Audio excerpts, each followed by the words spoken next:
యుద్ధ భూమిలో ఇల్లు కడితే యోగిస్తుందా? సార్ యుద్ధ భూమి ఏంటి? మరి ఈ కాలంలో ఈ మాటలు ఎక్కడి నుంచి వచ్చినాయి? సంక్రాంతి స్పెషల్ ఎపిసోడ్ అండి ఇది. మన తెలుగు వారందరికీ కూడా సంక్రాంతి శుభాకాంక్షలు. అయితే ఇక్కడ ఒక మెయిన్ ఇంపార్టెంట్ పాయింట్ అండి. సంక్రాంతికి సంబంధించి చాలామంది కూడా కోడి పందాలు ఆడతారు కదా. ఈ కోడి పందాలు ఆడడం ద్వారా కూడా ఒక వాస్తు దోషం అనేది వస్తుంది. వాయమ్మనే ఈ హరివాస్తాయనకు ఏం పని పాట లేదారా బాబు, ఏంటి అసలు ఇది? కోడి పందాలకు సంబంధించి మళ్ళీ వాస్తు చెప్తున్నాడు. సార్, ముందుగా వీడియో అనేది పూర్తిగా మీరు చూడండి, చూసిన తర్వాత నాతో మాట్లాడవచ్చు.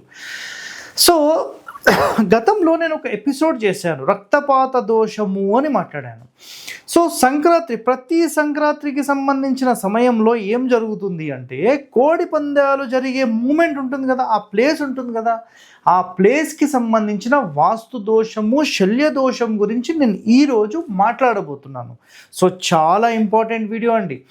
ఇక్కడ ఒకటే కాన్సెప్ట్ ఏంటంటే, మనకు అసలు ఈ కోడి పందాలు ఎక్కడ ఆడతారు అంటే, కొంతమంది పొలాలు అంటారు, కొంతమంది ల్యాండ్స్ మీద అంటారు, కొంతమంది ప్లాట్స్ అంటారు.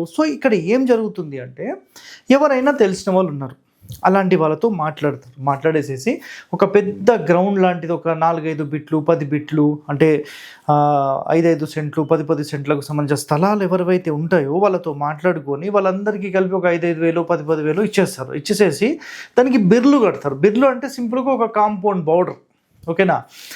ఇలాంటి బిర్లు కట్టి అందులోపల ఈ కోడి పందాలను ఆడతారు. రైట్, ఓకే, ఆడడం వరకు ఓకే, డన్. ఇప్పుడు ఇక్కడ ఏం జరుగుతుందంటే, కొంతమంది ఎవరైతే ఇల్లు కడదామని స్థలం కొన్నారో వాళ్ళు ఇల్లు కట్టలేని పరిస్థితిలోకి వెళ్ళిపోయారు.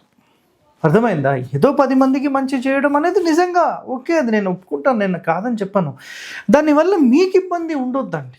ఎందుకంటే మీ జాతకంలో ఏదైనా అసలు కట్టకూడదని ఉంటే అలాంటి సందర్భంలో వాళ్ళు మీ దగ్గరికి వచ్చి ఇలాంటివన్నీ చేయడం వల్ల మీకే ఇబ్బందులు. పరిష్కారం ఉందా అన్నీ నేను చెప్తానండి. Total A to Z episode నేను ఈరోజు మీ అందరి కోసం చేస్తున్నాను, చూడండి. ఈ కోడి పందాలకు సంబంధించిన ఆట ఎప్పుడైతే జరుగుతుందో అందులో ఒక కోడి ఇంకొక కోడిని కంప్లీట్గా చంపడం కానీ లేదంటే ఆ కత్తులతో నరకడం కానీ చేసినప్పుడు వాటి యొక్క రక్తం అంటే ఈ రక్తపాతం అనేది ఆ ప్లేస్లో పడినప్పుడు అది దోషంగా మారుతుంది. అర్థమైందా? కోడికి సంబంధించి కానీ మనిషికి సంబంధించి కానీ ఏదైనా ఒక జీవి ప్రాణం తీసినప్పుడు ఆ రక్తం అక్కడ పడితే అదొక పెద్ద దోషం అండి. ఇదొక్కటి మైండ్లో పెట్టేసుకోండి చాలా క్లియర్గా. సార్, గత వీడియోస్లో నేను ఏం చెప్పానంటే, రక్తపాతం గనక మీ ఇంటి లోపల జరిగితే, మట్టి లోపల జరిగితేనేమో 100% ఒక 4-5 ఫీట్ల మట్టి మొత్తం తీసేయమని చెప్పేశాను నేను. మరి ఇలాంటి పొలాల్లో జరిగినప్పుడు ఏం చేయాలి? మరి ఇది కూడా చాలామందికి ప్రశ్న ఉంటుంది కదా. కరెక్ట్గా గమనించండి. మీరు నిజంగా ఈ రక్తపాతం కనుక జరిగితే, ఒక ప్లేస్లో ఎక్కడన్నా జరిగితే వాటి యొక్క ప్రాణం పోయిన స్థలం అండి. అది మనిషి ప్రాణమా, ఒక జీవి ప్రాణమా, ఒక ఆవు ప్రాణమా, ఒక కోడి ప్రాణమా, మేక ప్రాణమాతో సంబంధం లేదు. ఏదైనా ఒక జీవి ప్రాణం పోయిన స్థలం ప్లస్ దాని యొక్క శల్యము అంటాం, అంటే రక్తం కానీ బోన్స్ కానీ ఏవైనా కానీ దాని శల్యము అని మాట్లాడతాం. అలాంటి శల్యం అంటే ఆ రక్తం అక్కడ పడినప్పుడు, ఆ రక్తం ఆ నేలతో తడిసినప్పుడు అది ఒక వాస్తు దోషంగా పరిగణించబడుతుంది వాస్తులో. అర్థమైందా?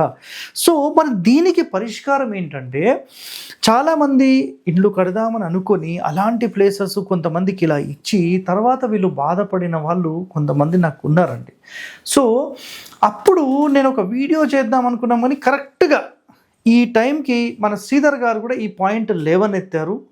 సూపర్ మంచి టైం అని చెప్పి అందరికీ కూడా తెలిసేలా సంక్రాంతి శుభాకాంక్షలతో నేను ఒక మంచి అద్భుతమైన వీడియో మీ అందరి కోసం చేస్తున్నాను. మ్యాక్సిమం ఇది ఆంధ్ర ప్రజలకు చాలా అద్భుతంగా ఉపయోగపడుతుందండి. అర్థమైందా? ఈస్ట్ గోదావరి, వెస్ట్ గోదావరి వీళ్ళందరికీ కూడా చాలా అద్భుతంగా ఉపయోగపడుతుంది. ఎవరైతే మీ స్థలాలు ఇలా ఇచ్చారో ఇచ్చిన తర్వాత ఈ కోడి పందాలు జరిగిపోయాయి. దాని తర్వాత ఆటోమేటిక్గా రక్తపాతం జరిగింది. మీరు కరెక్ట్గా గమనించి ఎవరైతే ఓనర్స్ ఉన్నారో ల్యాండ్కి సంబంధించిన ఓనర్సు అలాంటి నేలలో కనీసం ఒక 4 నుంచి 5 అడుగుల మట్టి మొత్తం తీసేసి ఎక్కడైనా పాడేసేసి ఫ్రెష్ మట్టిని మళ్ళీ మీరు లెవెల్ చేసుకొని పెట్టుకోండి. ఇది అన్నిటికంటే అత్యుత్తమమైనది. అర్థమైందా? ఎందుకంటే ఒక ప్రాణం తీసిన స్థలం లేదంటే ఒకరి రక్తంతో తడిసిన నేలలో ఇల్లు కట్టుకుంటే అది ఎప్పటికీ మీకు శుభమునివ్వదు.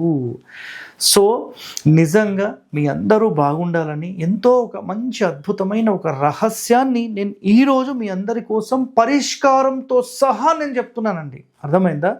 ఎక్కడైనా సరే రక్తపు నేలలు అంటే రక్తంతో నేల తడిసింది అంటే ఇదే పరిష్కారం అండి. సార్ మొత్తం స్థలం అంతా తీయాలా కొంచెం తీయాలా అని ప్రశ్నించకండి. ఎక్కడైతే రక్తం పడుతుందో అక్కడి నుంచి ఒక 4-5 ఫీట్లు తీస్తే సరిపోతుంది. కోడి పందాలు జరిగిన రాత్రి ఏం జరుగుతుంది ఎంతమందికి కూడా తెలుసా తెలియదా? సో చాలామందికి వీటికి అవగాహన లేదు. రాత్రిపూట కోడి పందాలు జరిగిన స్థలంలో నిశాచరులు తిరుగుతాయి. అంటే ఏంటి నిశాచరులు వస్తారంటే ఎవరు తెలుసా మీకు? సో కోడి పందాలు జరిగిన తర్వాత ఒక కోడి ఇంకో కోడి ఈ రెండు కూడా కొట్లాడుకునే ఒక యుద్ధ వాతావరణం అక్కడ జరిగింది. సో ఒకదానికొకటి పొడుచుకొని చనిపోవచ్చు, 2 చనిపోవచ్చు, 1 చనిపోవచ్చు, దాని రక్తపాతం చెందొచ్చు. అందరూ ఉదయం నుంచి సాయంత్రం అన్నీ అయిపోయిన తర్వాత వెళ్ళిపోతారు. Right, okay. రాత్రిపూట కుక్కలు వస్తాయి, అక్కడికి పిల్లులు వస్తాయి, గబ్బిలాలు వస్తాయి. సో ఇవన్నీ ఆ భూమిని నాకుతాయి. సో అది ఎంత బ్యాడ్ ఎనర్జీ. ఇది first thing. And second thing ఏంటంటే ఈ రక్తం ఎప్పుడైతే భూమి లోపలికి ఇంకిపోయిందో, అర్థమైందా? ఇంకిపోయిందో, రైట్, ఓకే. ఇదంతా తతంగం అంతా జరిగిపోయింది. ఇప్పుడు నెక్స్ట్ వచ్చే నెల ఫిబ్రవరి ఉంది. మరి ఈ ఫిబ్రవరికి సంబంధించి చాలామంది శంకుస్థాపన చేసుకుందాం అనుకుంటారు. మరి అలాంటి రక్తపాతం జరిగిన స్థలంలో ఆ కోడి రక్తం ఎక్కడైతే ఉందో అదే స్థలంలో మీరేం చేస్తారంటే శంకుస్థాపనకు సంబంధించి మొదలు పెడతారు. రైట్, శంకుస్థాపన చేద్దామని ఆ ప్లేస్లో శంకుస్థాపన పెట్టేశారు. దాని తర్వాత నీళ్లు పోసారు, పూజ చేశారు, అన్నీ అయిపోయినాయి. అంటే ఈ నీటితో పాటు కూడా ఈ రక్తం కూడా దాని మీద తడిసినప్పుడు అలాంటి నేలపై మీరు ఇల్లు కడితే అది యుద్ధ వాతావరణం లాగా ఉంటుందా ఉండదా మీరు అర్థం చేసుకోండి. ఇక్కడ చెప్పాలనుకుంటుంది ఏంటంటే, సార్ ఒక ఇల్లు కట్టిన తర్వాత మాకు ఆటోమేటిక్గా ఎందుకో ఇదంతా చాలా ఇబ్బందికరంగా అయిపోయింది. ఎప్పుడూ ఇంట్లో మనస్తాపాలు ఉంటాయి, పోట్లాటలు ఉంటాయి. సో వీటికి సంబంధించిన కన్ఫర్మేషన్ కూడా మన శ్రీధర్ గారిని అడిగినప్పుడు ఈ పాయింట్ చెప్పారు ఆయన. సో ఆ పాయింట్ ఈ పాయింట్ మనం రక్తపాతానికి సంబంధించిన వీడియో ఇదంతా క్యాలిక్యులేట్ చేస్తే సార్ ఇట్లాంటివైతే నేను అబ్జర్వ్ చేశానని చెప్పేశారు ఆయన. సో ఇలాంటి ఎన్నో రహస్యాలు, ఎంతో మంచి మంచి కంటెంట్ మన హరివాస్తు ఛానల్లో మనం అందిస్తూనే ఉంటాం. So stay tune to our channel. Thank you అండి, ధన్యవాదాలు.